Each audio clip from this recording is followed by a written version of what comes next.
आते हैं हम लोग कौन से रोग के पास? उपार्जित। देखो,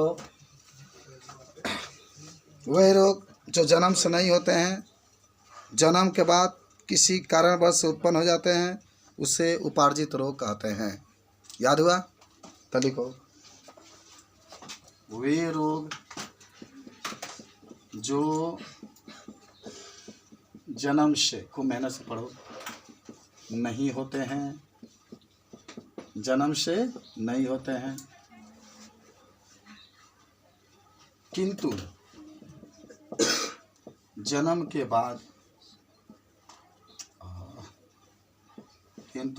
के बाद कुछ कारण वश से यह रोग उत्पन्न हो जाता है।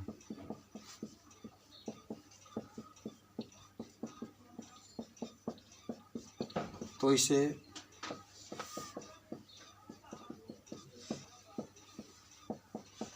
उपार्जित रोग कहते हैं।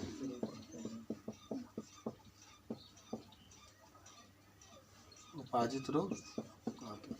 अब जितना रोग लिखो सब उपार्जित रोग तो होता है। मलेरिया लिख लो, मलेरिया, टाइफाइड लिख लो, इस सब हम लोग लिख सकते हैं। तो ऐसे रोग जो जन्म के बाद होता है, जन्म से नहीं होता है, जब जन्म हो जाता है, जन्म के बाद ये रोग होता है, तो हम उसे कौन सा रोग कहते हैं? उपार्जित रोग कहते हैं। अब आइए उपार्जित रोग के प्रकार।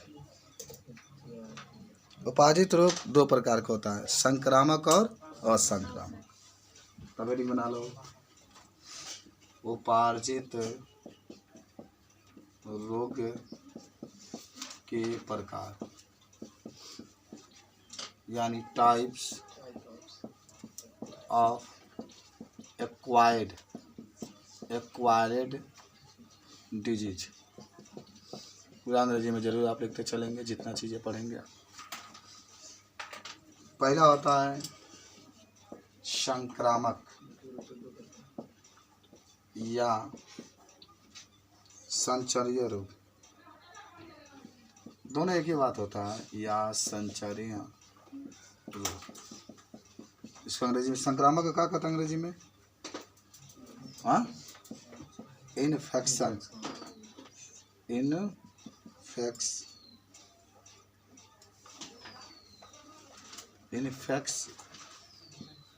यूज और संचरणीय का अंग्रेजी में कहते हैं कम्युनिकेबल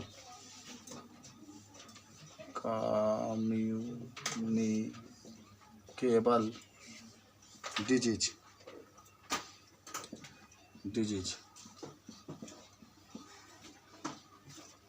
दूसरा जो होता है उसका नाम होता है असंक्रामक या असंचरणीय रोग। इसको अंग्रेजी में कहते हैं non infectious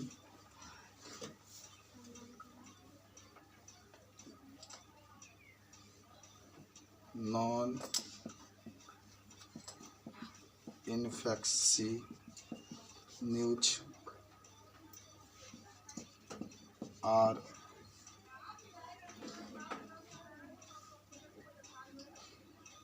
non communicable disease. पूरा अंग्रेजी में एक बार दिक्कत होगी, लेकिन आपको जानकारी रखना बहुत ज़रूरी है। तो दो प्रकार के उपार्जित रोग होते हैं, देख रहे हैं आप, एक संक्रामक होता है और एक क्या होता है? असंक्रामक।